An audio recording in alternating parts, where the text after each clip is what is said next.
Houston Real Estate Radio starts right now.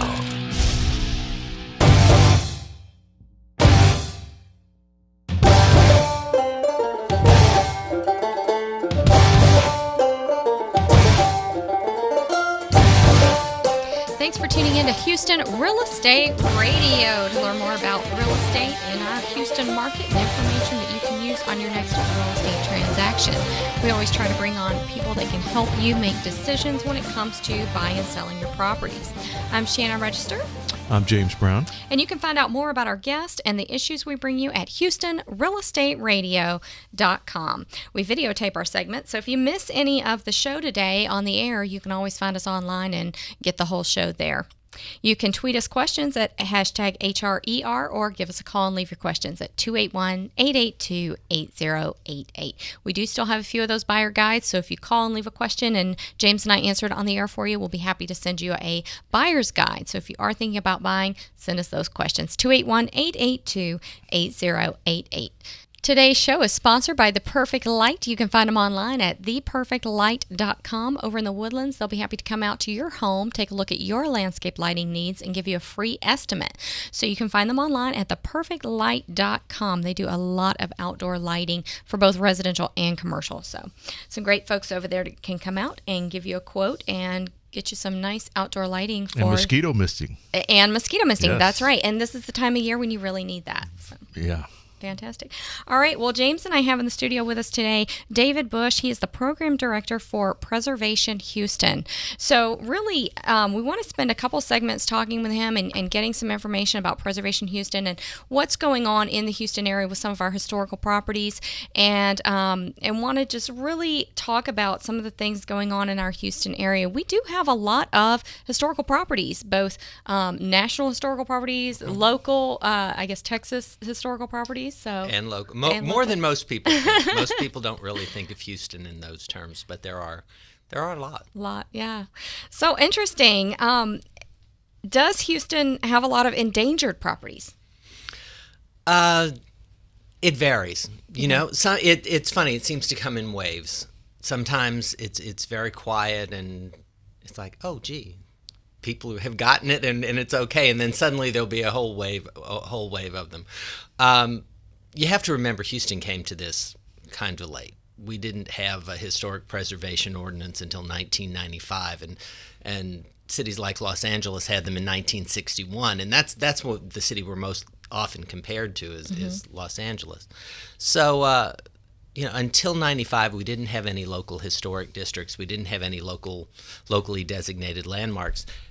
This year now we have 20 historic districts, almost 300 local landmarks that property owners have asked the city to designate their buildings as local landmarks. So it's turning around. Now, can you tell us a little bit about the local landmark ordinance? Because I know, and a lot of people are surprised to hear that a nationally registered property can be torn down by the property owner, and a Texas landmark can also be torn down by a property owner. That's the big myth, is that you put it on the National Register and everything's fine, but those can be demolished. The state landmarks can be demolished. In preservation, really the only protection is local protection, and in Houston that is something that the property owner has to request. We generally do not go in and impose designation on property owners. And it's a way to preserve the character of the neighborhood. It affects really only the front facade of the property, the side that can be seen from the street. If you're on a corner, then you get two facades. Two sides, yeah. But it's generally 50 years old or older, associated with a famous person or event, or is a contributing building in the historic district. And for getting this designation, you can get tax exemptions if you're going to do restoration work on the building. And that's the big incentive, is that it's to get people to look at their properties, see what can be done to them, and get them to do good work on the properties and reward them for it. Now, a lot of people you just said it's a voluntary thing to get get the designation. Yes. Do you help people, or how would someone know if they had a historic property if Sam Houston slept in their house, for example? And they don't have to be that significant. That's one thing people think. Oh, well, we didn't have George Washington sleeping here. Right. But we can help. Preservation Houston can help. We do. That's part of the service we provide. Is we can talk to homeowners, explain to them why their property may be significant and they don't really think of it that way, and what can be done and what the process is that you go through to get it designated. Now, you guys are a nonprofit organization. Right. Do you have certain areas of Houston where you feel like it needs to be preserved, and you approach the homeowners or the communities to see if they're interested in this, or they have to approach you? Generally, it has been homeowners, or actually more recently it's been groups of homeowners who are interested in getting their neighborhoods designated as historic districts. Okay. And it's generally been them coming to us.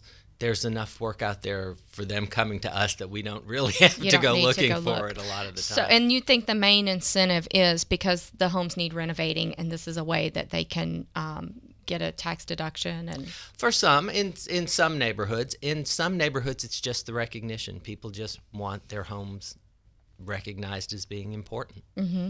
And if you're a home buyer in the area, and you're interested in some homes, and you don't know whether they are, if they qualify or not, I mean, how would you find out? How would you know if there's some sort of designation going along with it? The first thing you'd look for is if it's going to be in a city historic district. And as I said, there are 20 now. Okay. Most of them are. And you have a map of that on your website, or?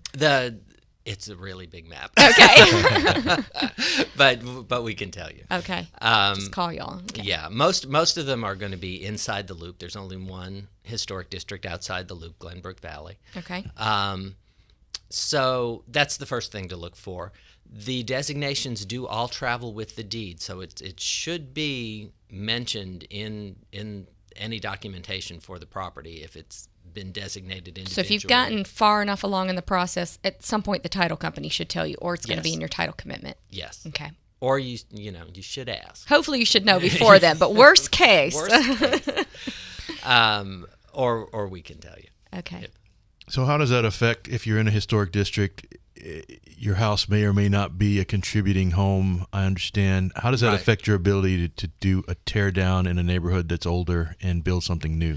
That has to go through the city. That there's the Houston Archaeological and Historical Commission, and the city does have preservation staff, and that tear downs in historic districts go through the city and through the preservation staff. So it is possible. It is possible. And that's one thing people, they hear, the big bad preservationists are coming to get us.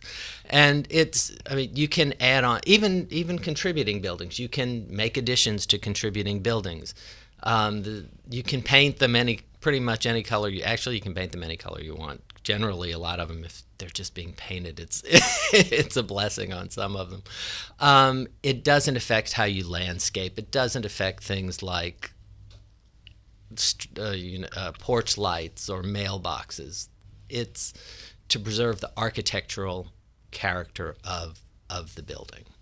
And this isn't just neighborhoods. There are actual buildings as well, like the Macy's building we've talked about. Right, but that's not a city landmark. So unfortunately, it was not preserved. No. Tell us about that. The owner wants to demolish the building. There's really nothing preventing it. It has not been designated a city landmark. It's not located in the downtown historic district. There would be incentives if the building were preserved because it would qualify as a city landmark. It was just never proposed, and a lot of the commercial properties. It's funny.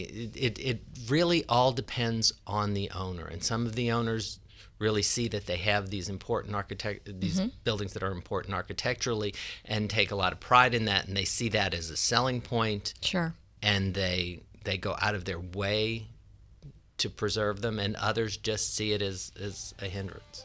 David, can you stay with us? Sure. Okay, we'll be right back. You're listening to Houston Real Estate Radio. You can tweet us at Shannon Register or at James Brown TX, or call us at 281-882-8088. We'll be right back with David Bush.